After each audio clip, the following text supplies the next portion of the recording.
Much earlier than I thought I did.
We have just a couple of minutes before we start.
Well, we're waiting on the oldest member of our committee to arrive, and then we'll. No.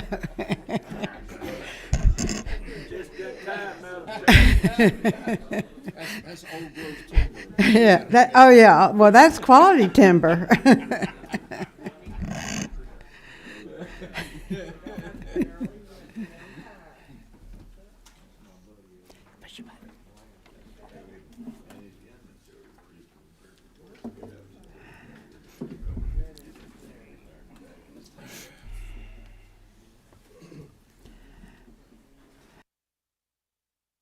So I turn it off. Good morning, everyone. Welcome to our Natural Resources Committee.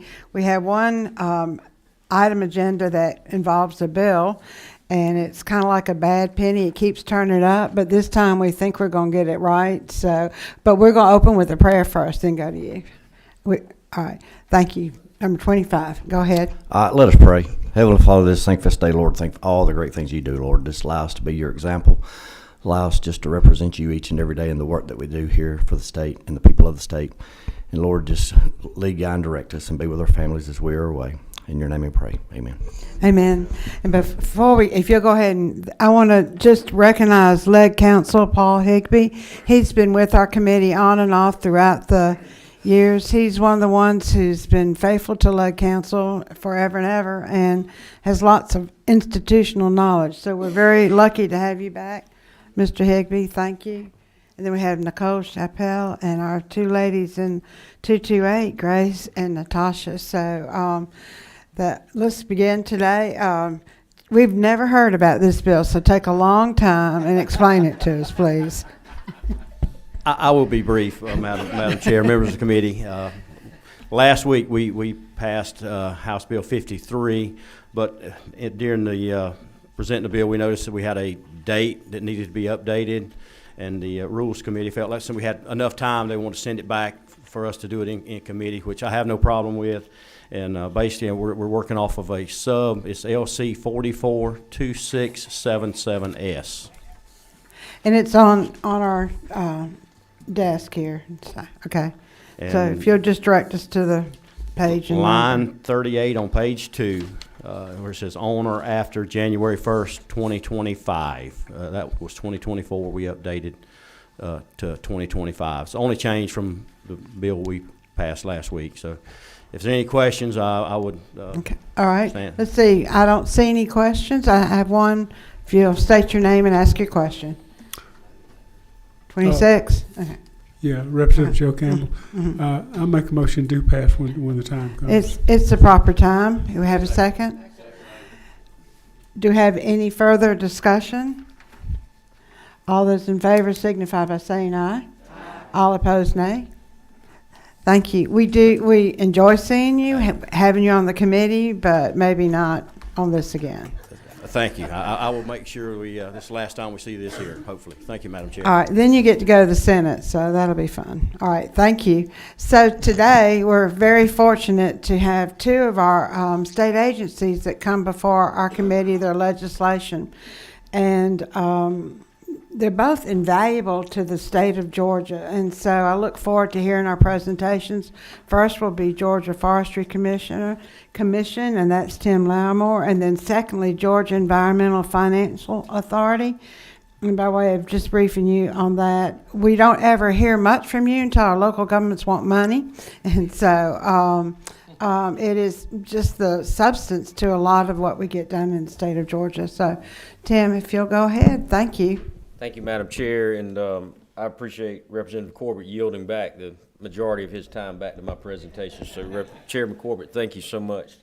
No, it's great to be here, and Madam Chair, thank you for the invitation again to present to this committee and really to draw some attention to some of the good work that our agency has been involved in over the past 12 months. So the purpose of my really presentation is to really just to update you on some of that work.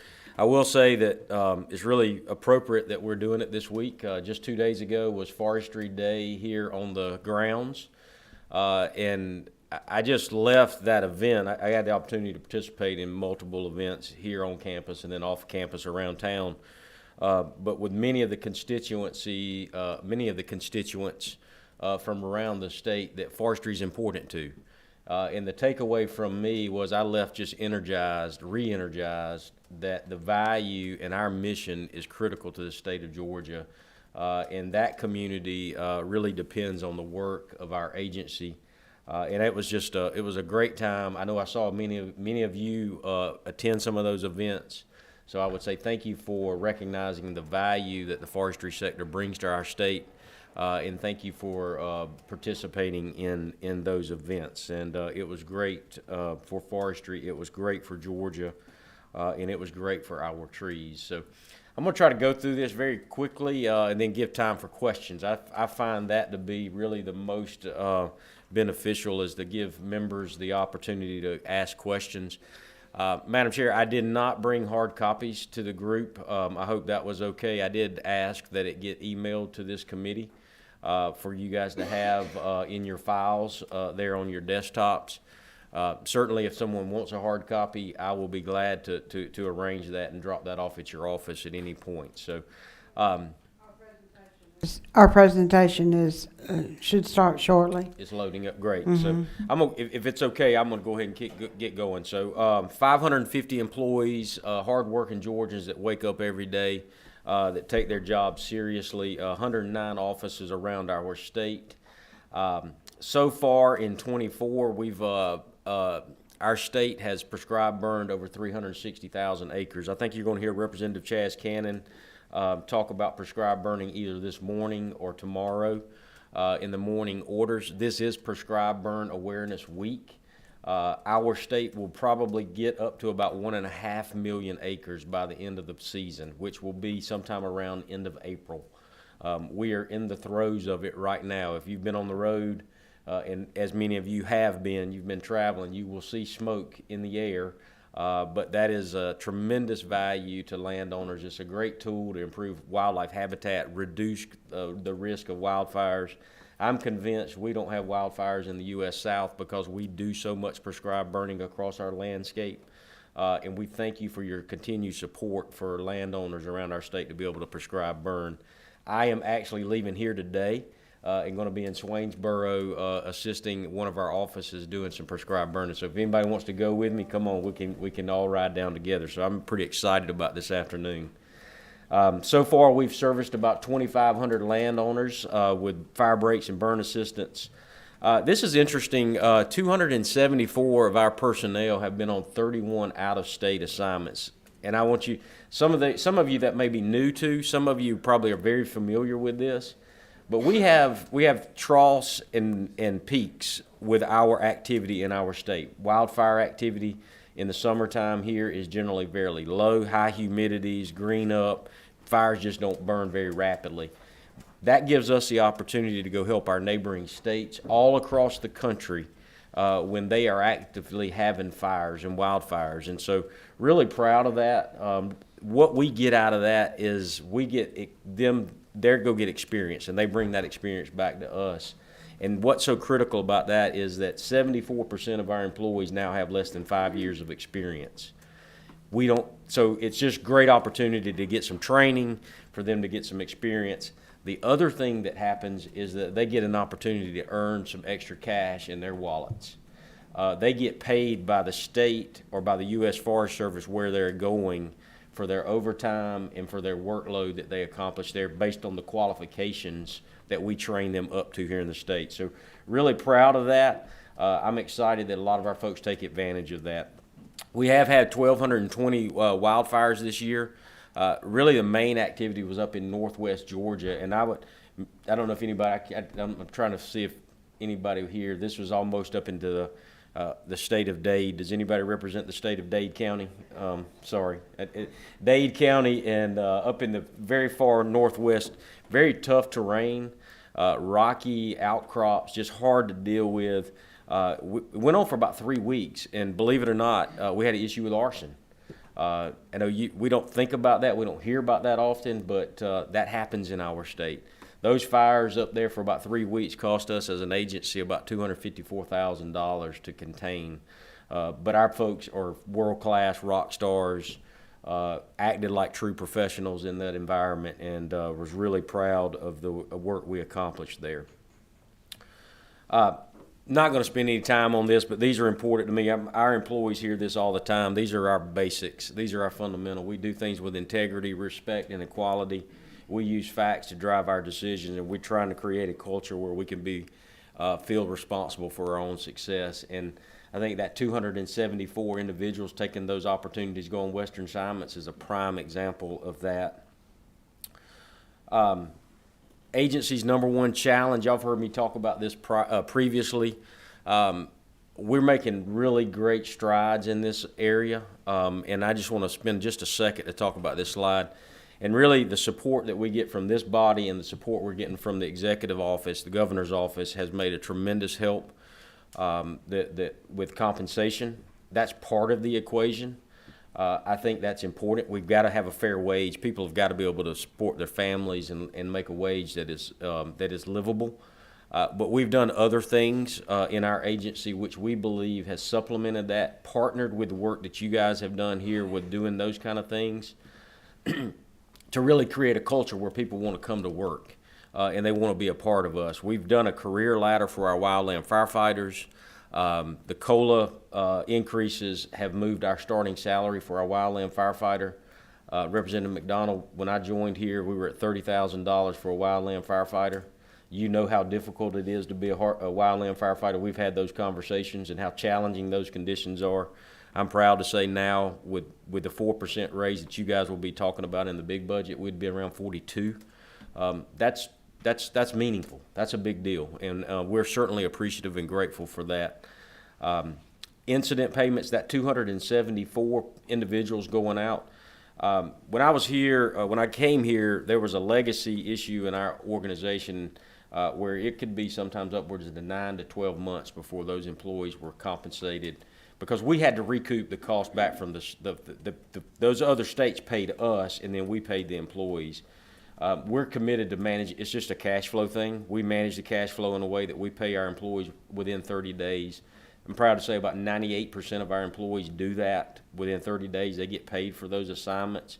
And then we go directly to the U.S. Forest Service or those states and get the funds back for us. We did renegotiate the terms of our contract with the U.S. Forest Service that allow us to do those partial requests.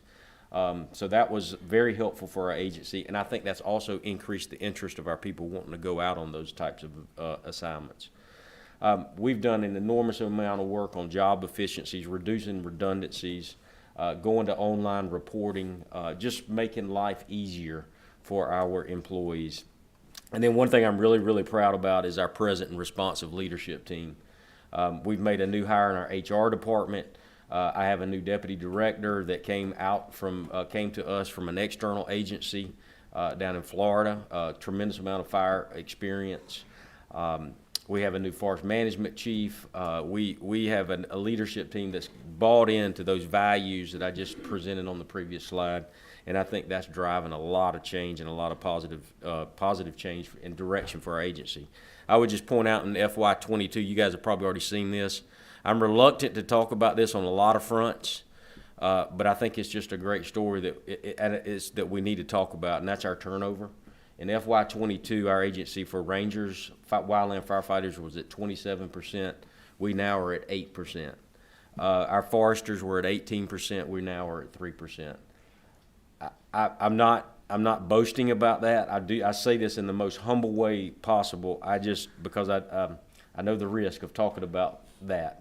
I'm really proud of our team and our agency and all of our leadership group, and the work we're putting in is really making a positive difference. And that's going to make a positive difference for our agency. It's going to make a positive difference for our state, where we can serve the forestry community the way they need to be served. You guys have talked about a lot of this. I just wanted to show you this. This is the governor's budget that include all of our agency information that's included in the governor's budget. I know that's a really busy slide. You've already passed the AFY 24. You also, as a House, added a little bit of extra in there, about $300,000 for some harrows. Thank you. We appreciate that. That will drive improved landowner services. Many landowners are not wanting fire plows on their property anymore. They want a harrow. So that will be very valuable. I see Representative Petrea up there. He knows what I'm talking about. But thank you. And I'm not going to go through this because there'll be other times to do this in other committees, but this is historical for our agency outside of a wildfire season, and we're appreciative to the governor for his recognition of making wise investments into our agency, and we appreciate your support for our agency going forward. Madam Chair, I know these are important to this committee. I just really wanted to highlight a couple projects. This slide and the next slide represents that. And there's so much I could talk about that our agency does. I mean, we are first responders. We're in communities when there's natural disasters. But to this committee, I think these were some areas that I felt like would be very important for you to hear. Every 2 years, we do a best management practices survey. Forestry operations have a non-regulatory best management practice system. We voluntarily agree to implement practices to protect our state's waters when we're practicing forestry all across our state. As an agency, we go out and we do every 2 years we do a survey. This is critical. It's our report card on how we're implementing BMPs. I will say we've got a record high score this year. This has just been published in January from last year. Our sector, after looking at 266 randomly selected sites, 56,000 acres of property, the survey reported that we've got a 96.8% implementation compliance rate. The private forestry community does. Real shining example of the good work that the folks that get up to go to work every day to do logging, tree planting, they get up every day, they're doing it the right way. And I hope this committee finds confidence in this report that they are doing it the right way. So 96% score there. That report is available. I can submit that to anyone that would need it. It's also available on our website. It would probably go along well with some of your, it's so detailed and so scientific. It would probably go along well with some of the good reading you guys do at night now. So if you want some of that, I'll be glad to share it. Carbon registry, I know this committee really kind of led in this area a few years ago. They tasked our agency to create a carbon registry that would account for the amount of carbon that is stored in a building that used wood products, sustainable building products, versus using concrete and steel. That project is wide open and it's available. We have developed the protocol. We can determine the amount of carbon that we can do that now. Let's just say that. The first project many of y'all have visited is at Ponce City Market. That will be the very first project in this registry. It's in the process of going through the, for me, it's very complicated, but it's going through the equation, the accounting methodology, and that will be the first project in Georgia on that registry. There's a couple other buildings that we know are planned that are interested in this. We get calls regularly about this. I will be presenting actually at the Western Governors Association, I think it's in April, about this specific topic. And you know, it's really interesting. I would just applaud your leadership in this, because it's really interesting when they say Georgia's doing this, but it is a truly market-based solution that gives attention to the value of carbon storage. And so I'm thankful for that. I just wanted to give you, Madam Chair, an update on that. We are doing that now. It's up and running, and we are promoting it every opportunity we get. Could you just expand a little bit about how the market was already established internationally, but the United States had not entered into it, and that when the #1 state in the nation for forestry. I'm so glad y'all took that leadership role, but I don't know that people quite understand how important it is to international business to have that. If you'll just go into that a little bit. That's a great question, great comment and question. We are the very first state to have this registry. There's no other state that has a registry for this type of carbon storage. And so we're first of a kind. That's why we're talking to the Western Governors Association. They want to learn more about it. We've shared information with this with Maine, but we're on the tip of the spear here in the United States for this. And really, a lot of these corporations, the Ponce City Market example, that's Jamestown is a real estate developer. They build buildings all over the world. They all are committed to minimizing their carbon footprint, right or wrong or indifferent, however we feel about it. Those private corporations are committed, and they're making public statements that they're going to reduce their carbon footprint. We're giving them a voluntary market-based solution that has the backing of the state of Georgia that says this is how much carbon you have stored in your building versus using versus using concrete and steel, and then they can market that carbon how they want to market it.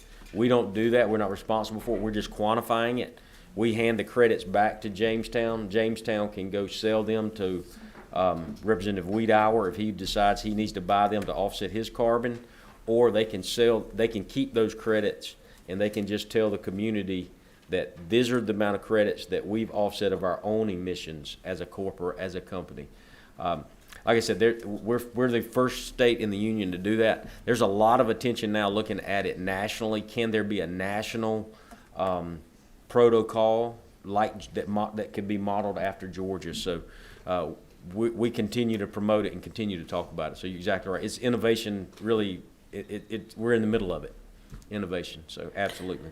Thank you. And the final part of the story, you told me how you had to pull in so many different state agencies, groups, educational, higher education institutions to make it happen. So it was starting from zero to achieving what you've done. And I just think it's amazing. And I wanted the committee to know this. And I think it's also very important we continue our leadership role nationally and internationally. So thank you. Absolutely. Yeah, we had a gentleman from Georgia Tech led the committee. We had folks from University of Georgia, and then we had developers from the private sector. Madam Chair, I have to admit, I went to the very first meeting, and I don't think I ever went back. No, I'm just kidding. I realized real quick I was way outside of my comfort zone and way outside of my skill set. But very smart individuals. Actually, even brought in some consultant out of Washington State that had a tremendous amount of experience in this kind of opportunity as well. But yeah, really proud. And we had a gentleman on our team, Devin Dartnell, that led that. He's an engineer from Georgia Tech on our team, and it just remarkable work that they did. And they did it within 12 months. And, you know, the only thing that it cost us was a dinner at the end. They all did it pro bono, and they bought into what they were doing. So, yeah, that was the only thing it did. We actually had dinner at Ponce City where we could see the building was going up. So it was pretty neat to see that. Well, thank you. I just wanted the committee to see your leadership there, so thank you very much. I could do a presentation on that for like 50 minutes, so thank you for letting me slide past that one. But it is important, very important.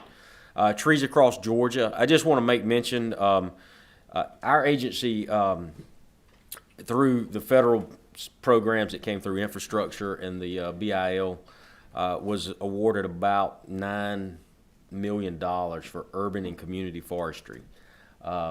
We developed, our team, our urban and community forestry team, developed a grant program called Trees Across Georgia.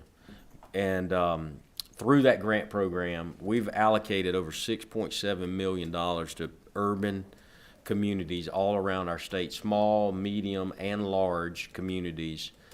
We're directly passing that through to those communities so they can do tree planting, they can do urban tree education. And I just want to mention that because we don't talk about that a lot, the amount of work that our agency does in the urban community. But this was innovative in our and it came straight out of our leadership there. They came up with the idea, they pitched the idea to me, brought it to me, and we call it TAG internally, but it's Trees Across Georgia. Many communities around the state received those types of funds. So I just wanted you to be aware of that. Chairman Dickey, you may have read in the paper the other day, I think the city of Macon, we allocated a grant there for total about $400,000 for them to be able to do some tree planting, some street improvements. And there's communities all around our state that are doing that, so are receiving those types of funds. So just wanted to share that with this group. Here's the big one that I want to end on, and this is the sustainability report for Georgia's forest. That's a really good name. We probably ought to come up with a better name for that. I wasn't here when this first came up, but 2007, I just realized how hard it is to say. In 2007, this body mandated that as an agency, every 5 years, we would give a report to this body, to the General Assembly, on the sustainability of Georgia's forest and how we were doing around all of the sustainability, the pieces of sustainability. It's this year. This report is due, and I would hope by the end of this month we'll have printed copies, and we'll be delivering those to your office with probably a nice little cover letter and a short summary of Georgia's sustainability. But I just want to share with you kind of the findings of it real briefly. But we're fulfilling our commitment that you guys are asking us to do. And I would also just say that what's the value of this? There's a lot of work that goes into this, but what's the value in this? The value in this is we have a lot of businesses in this state that do business abroad, Europe, countries that are very focused on sustainability. For those companies, for over the last 6 to 8 months, I visited with many of them talking about this report. For many of those companies to have the backing of the state of Georgia putting out a sustainability report that says our forests are sustainable and here are the things that we do in our state to ensure sustainability is huge for their business. For them to be able to take this kind of 32-page report, set it on the desk of their customer over in Europe, this is a big deal to them. And I don't think our employees leading up to this year understood the value of this report. So I want to say thank you for asking us to do it. I want you guys to recognize the value of this report to the forest product sector. It's a big deal to them. They face those types of issues all day long. the folks that buy our trees, the products that our trees go into, they are focused on sustainability, and they want to know that we're doing it the right way in this state.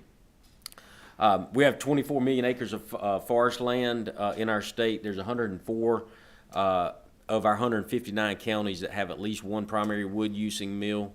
And then I just want to talk about this. A lot of people think about this, and they go, all we have are pine forest. All we have are pine forest. I hear that pretty routinely. Y'all may hear that. But our state's pretty diverse. Our forest composition is really diverse across our state and across our landscape. 42% hardwood forest, 46% pine forest, and 11% mixed pine. So it's about half and half, really, on pine and oak. And that opens people's eyes when you say that to them. How do we know that? We go out and take plots. I probably got some guys and gals that are working right now taking plots every day across our state, and we visit those spots every 5 years, and we report that data. So we know the forest composition. We know what acres have been cut. We know how much acreage is being harvested. We know how much acreage is being reforested by those plots. A lot of people smarter than me take that data, they roll it all up, and they put out great information, valuable information about the health of and the sustainability of our forest. And I just want to end here. I want to probably leave you guys with this, because I hear this quite a bit as well. And I know timber harvests are emotional. They're very visible. But I hear quite regularly, we're cutting all our trees down. We're cutting all our trees down. I just want you to take some comfort. We're not cutting all our trees down. Our annual forest growth exceeds removals by 50%. I'll say that again. Our annual growth exceeds removals by 50%. Depending on where you're at in the supply chain, that's a positive thing for you, or that's not a positive thing for you. But our annual forest growth exceeds removals by 50%. We're doing a really good job growing trees in this state. We have for decades, we have for centuries. Well, probably not centuries, maybe the last century. We have for decades for sure. We continue to do a really good job of growing trees and supplying the goods and services to communities, to people, to Georgians that they require and they ask of us, of our forest. It's a pleasure to be able to do that in this position. It's an honor for me to serve. Madam Chair, I will stop there and be glad to take any questions. Thank you. We have two presentations, so we'll limit some of our questions now. Doesn't mean you can't ask them afterwards. We'll start with number 15. If you state your name and ask your question. Thank you, Madam Chair. Appreciate it, Director, being here. And thank you for what you do.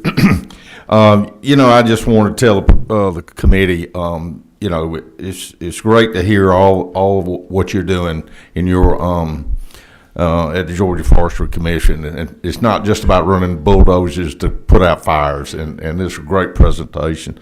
Thank you. And I just wanted to let the committee, we've got a great asset in our forest, and I know a lot on this committee's got passion for marshlands, wetlands, our coastal areas, and even our swamps, Chairman Corbett.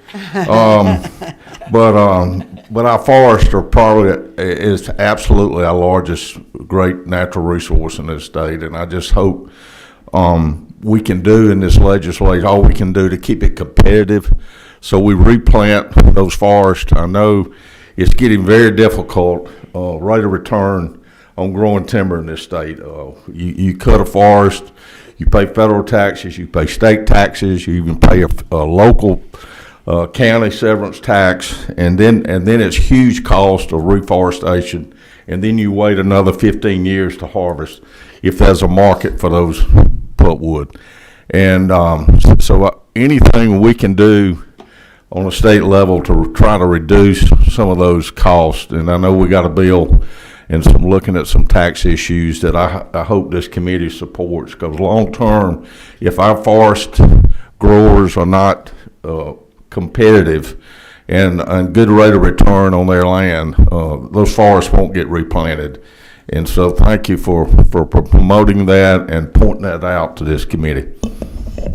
Thank you. And while you're doing that, I was thinking about replanting. And we also are trying to deal with the deer eating all of our seedlings as we put them out. So we know that's an issue before us as well.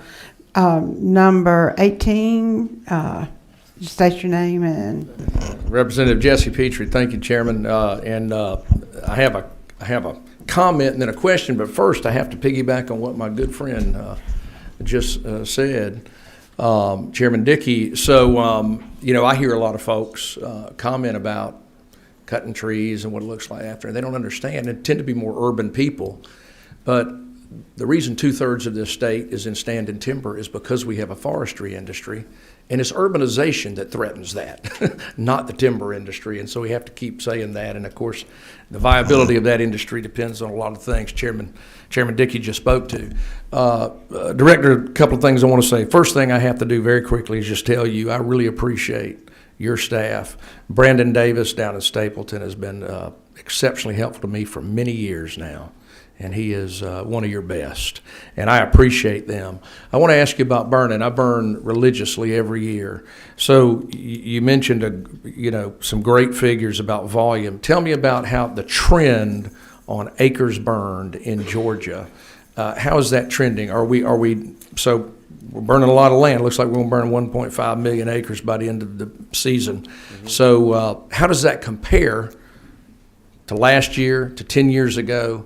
And so how are we trending there? Thank you. It's a great question. Thanks for your appreciation for Brandon too. I just made a note of that, so to let him know that you spoke highly of him. By the way, I was over in Gibson, Georgia, not too long ago either.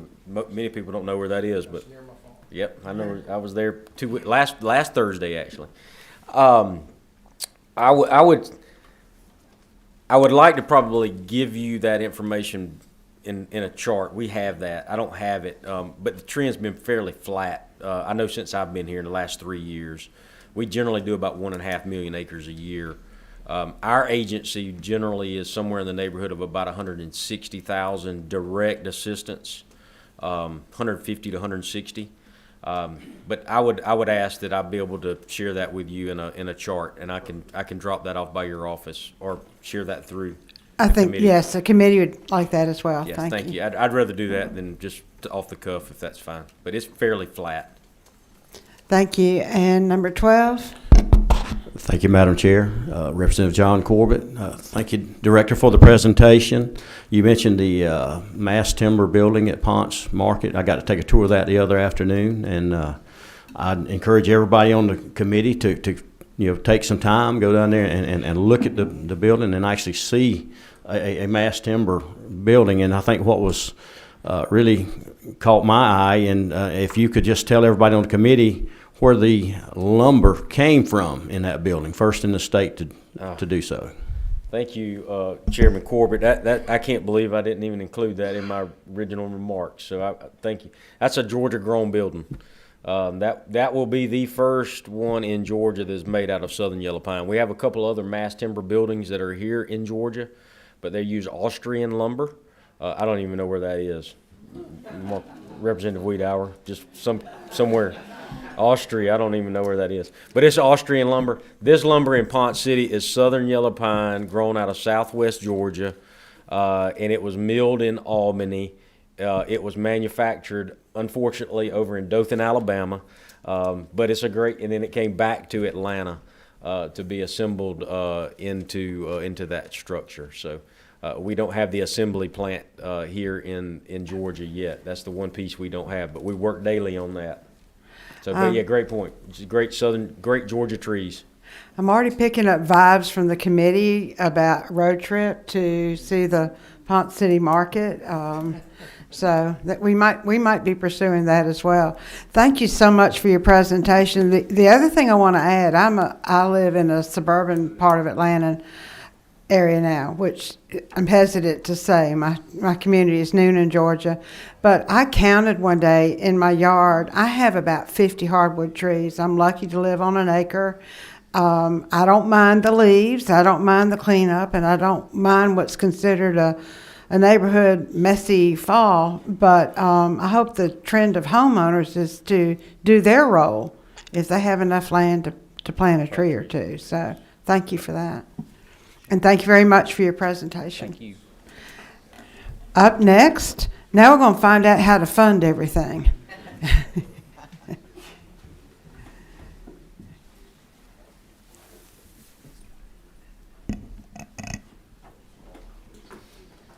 Well, Madam Chair, members of the committee, it's great to be with you. Executive Director Lauermore, that was very interesting. Thanks for teaching me a little bit about Georgia forestry. It's great to be with some old friends and I'm sure some new friends. So thank you for inviting me. Look forward to, I know we all are so busy and I want to be respectful of your time. So I'll try to get through my presentation quickly and again get to questions. But GFA's been very busy in the last couple years. We've had an influx of federal funding, as all of you know, and we are trying to allocate that out to the citizens of Georgia, whether it's wastewater, clean water, and also our energy program. So, quick overview: GFA's mission is to conserve and improve Georgia's energy, land, and water resources. We've got two major divisions. We've got an energy division and a water division. And I also want to talk with you all about the FY amended appropriation and also the 25 appropriation. But the energy resources team is entirely funded by the federal government. Some state energy offices around the country have other funding sources, whether they put a couple of cents on your energy bill, and so they're larger than ours. I'm glad we don't do that, by the way. And there's never going to be a proposal for me to do that. But we get funded by the Department of Energy, and we focus on energy efficiency, renewable energy programs, and what we call energy assurance, and then also we manage all of the state's fuel tanks. So for every agency that has the need for gasoline and diesel, our team goes out and inspects and works with those agencies to make sure that they pass EPD's inspections. The state energy program, like I said, is funded by the Federal Department of Energy, and these are the areas that we focus on: energy efficiency, renewable energy. Sometimes we help local governments if they want to put solar panels on their government buildings. We can provide a grant from DOE to help marginalize that cost for them. That's an example of things we've done in the past with the Solar Resiliency Technical Assistance Program. We also work with local governments and state agencies if they want to do guaranteed energy savings performance contracting. Our team can help facilitate that. We do not provide financing for that, though, so that's still financed out of the private markets. The Weatherization Assistance Program is a federal program, and we help low-income Georgians upgrade their home with energy efficiency measures so that their energy bills are lower. And there's another program called LIHEAP that actually helps low-income Georgians pay for their energy bill, which is also good, but I prefer helping them upgrade their home so that it's better to help them save their energy costs over time than to just pay their bill. But I think our Department of Human Services runs the LIHEAP program.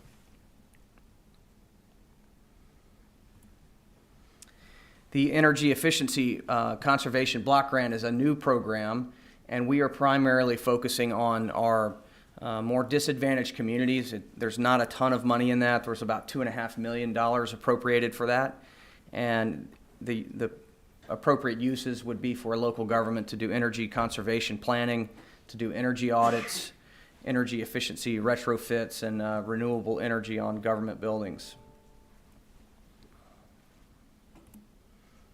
These are the primary counties that we've highlighted based on their criteria of considering them more disadvantaged communities, and you can see them here.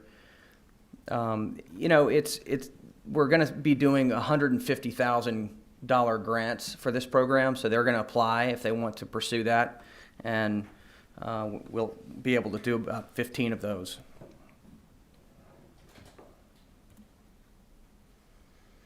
And then we have the Home Energy Rebate Program, which is new, and we're in the process of implementing that. It's going to be a $250 million grant from the federal government to retrofit your homes with energy efficiency upgrades. It's somewhat like the Weatherization Assistance Program, but it's not just available to disadvantaged communities. Middle income folks can also do that with their homes until it runs out. We are in the process of probably launching that publicly by August. And then on the water resources side, this is the main thing that our great communities around Georgia know us for, because we're essentially an infrastructure bank for local communities to provide financing for their water infrastructure. It's water and wastewater, and then solid waste. We do have a couple projects on the solid waste side, and land conservation as well. We have 4 different funds, which I'll talk about, but this is primarily the reason why we're so beneficial. We're cheaper money, and we have quick turnaround time. There's not a local match required. Some of our policies are in the process of changing because of the historical demand that's been placed on them. I can talk more about that as well. But in some cases, we've seen projects in the last 3 years triple in the cost of construction. Of course, there's supply chain issues. A number of things have put downward pressure on our ability to lend large amounts to communities. And of course, that's why we're grateful for the governor's proposal, which y'all have approved in the amended, so I'm thankful for that, for the $250 million for the Georgia Fund, which is one of our 4 funds, and it's entirely state funded. And there's not a regularity of bringing top-end capital onto the top of that. And so that's a huge tranche of money that we can help plan out into the future for our communities, and so thank you for that.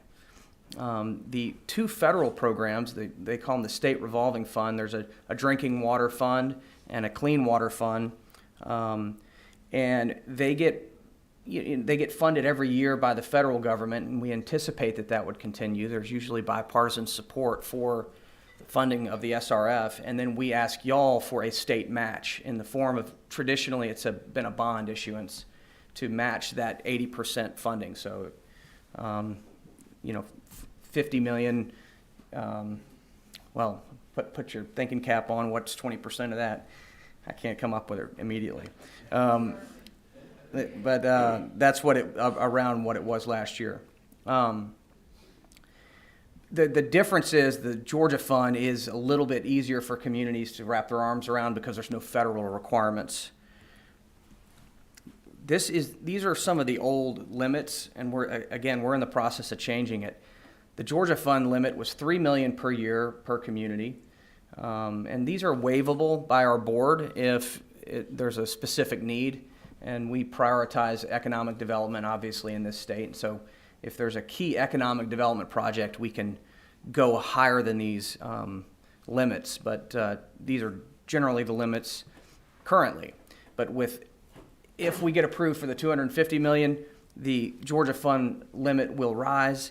And if we are in a situation we are going to have to be bringing down the limits on the clean water and the drinking water SRF because of the unprecedented demand that's been pulling at these funds.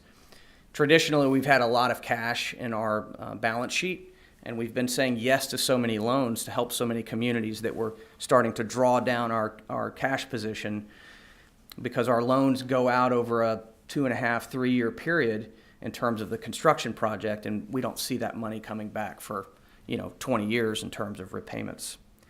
Another driving factor on the downward pressure on our loan funds is for the previous 3 years we've had, again, historically low interest rates, so we were lending that money out at incredibly cheap rates, and that hurts our repayment stream.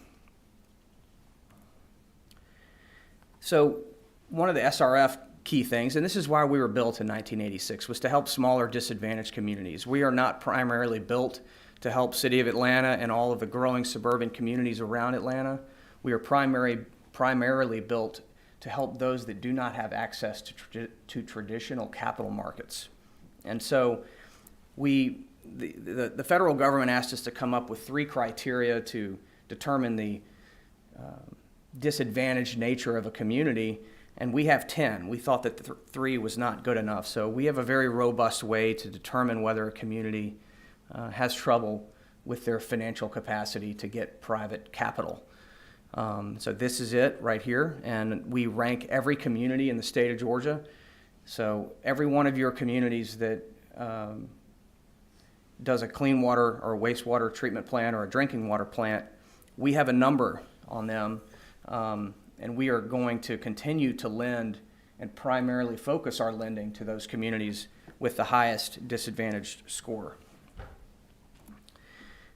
These were the current interest rates, and we base our benchmark rate on the lending capacity of the state of Georgia. So obviously our state is very conservatively managed, so we have good low interest rates that we can get money and lend money back out.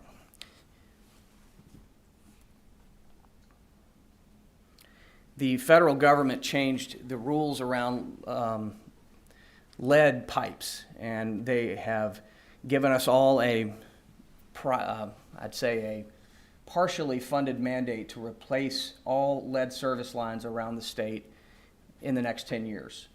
I say it's primarily funded because there was an additional tranche of money that was put on top of our capitalization grant, but that's only for lending anyway. It's not like they gave us money for grants for every community. So many communities will have to fund this on their own. We are working with the state EPD to help communities come up with solutions. And I'm really proud of our team because we were able to maximize the amount of grants that we gave, first for lead service line inventory. First they need to see what's in the ground and make that determination. And so we've given out $15 million worth of grants that we'll never see again. Backing up though, that's another reason for our downward pressure on our funds. The federal government shifted the amount that we have to give away in terms of principal forgiveness from 25% of the capitalization grant up to 49%. So we have to give away almost half of the money that they give us.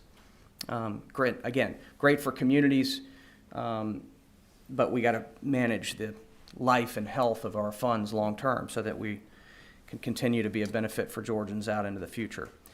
But the key point is that your communities will have to give us their inventories by October 16th of this year. So we're working diligently to get that money out, and they're working diligently to get those lead service line inventories. When we get that and compile it, it will be made public. So there could be that cross current with your community members. Once they find out if there is lead in their pipes, they're going to be wanting to put pressure probably on their utilities to make that switch out pretty quickly. I could skip that. So appropriations, we again mentioned that in the amended budget we've been proposed to be appropriated $250 million, and again thank you for your vote on that, and we'll see, we're having a meeting today in the Senate on that. For the FY25, and again, we don't normally ask the legislature for appropriations. So we're grateful for the governor's proposal there. We normally are in the bond package for the state match on the SRF, and we're able to fund ourselves internally through that. Again, 80% of the funding to GFA is federal. So you'll see that the state match, because we're getting more federal dollars, is going up. It's gone up from $14.65 last year to $15 million in the governor's recommended state match. We have a couple of pass-through entities, as you can see on here, to the Resource Conservation and Development Districts and the Metro North Georgia Water Planning District, and those are proposed to stay as they have in the past. Madam Chair, thank you so much for your time, and representatives, it's great to be with you, but I'm here for any questions and look forward to the dialogue. Thank you. We have maybe a couple of questions, but to your mission statement, so your role mainly is to help our rural, poor counties in the state of Georgia? Yes, ma'am. I mean, we don't have enough funding to be all of the metro cities because they have larger projects. They serve more people. And so what we've helped them in the past, and we provide a tranche of their funding, but they might have a $250 million project that we will have potentially given them financing for $25 million. We can't keep doing that every year for every one of those communities. We want to make sure we can help smaller town communities get maybe $250,000 or $2.5 million. Actually, I'm glad to hear that. There's a group in the House called the Georgia, called the House Rural Council, and we've been delving into it seriously as well. And we're finding that we have so many poor counties who do not even have the skill sets to reach out to you. And so we were identifying that as a very serious problem, nor do they have the ability to do any matching or meet any requirements. So love to get with you later to see if there's a way to address that. But I'm going to turn the meeting, let's see, checking. I have another committee I have to go to, so let's start with our questions. We have number 9, number 12, and number 24. And if you'll just start, number 9 is Weed Hour. Thank you, Madam Chair. Honor, my friend, how are you? I'm great, Representative. Good to see you. Question on if a community had a situation, somebody approached us in the appropriations about a more of a regional stormwater detention retention pond dam issue that they need repairs. Is there an avenue in any of these programs that they could reach out to you for that, or is this more? You know, I don't believe we can, but I can check on that on dams. We do help with on reservoirs. You know, obviously a dam is associated with a reservoir function, but that's an eligibility question, and I want to make sure I get that right. So I'm definitely going to follow up with you after talking with our team. Awesome. Thank you. Yes, sir. All right, number 24, Representative Townsend. Thanks, Mr. Chair. You probably answered this earlier question, though. Earlier in the presentation, you talked about energy, and you talked about 10 communities that qualified, I believe, or 15 tops, metro areas. So it's going to be, even though I live in Glenn County, and the city of Brunswick has needs, of course, where maybe all of Glenn does not because of St. Simons and Sea Island. But when you talk city of Brunswick, you're talking two different revenue streams. So I guess for those type of communities, any support for that type of city where it does matter what side of the bridge you're on or whatever else, as in resources.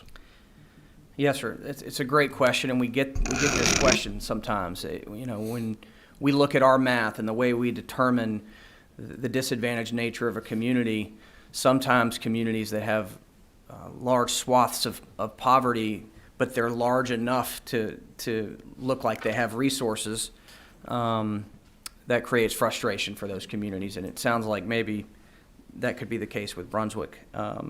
We have a loan out to Brunswick right now on retrofitting all of their metering, their water metering, and that's been a project that's been going well. But I think you referenced energy, and I guess what were you thinking? Are we talking about the energy efficiency block grants? I think so, yeah. But I appreciate what you said about the water meters. That's good. Yes. But yeah, earlier, as beginning of your presentation, you mentioned and.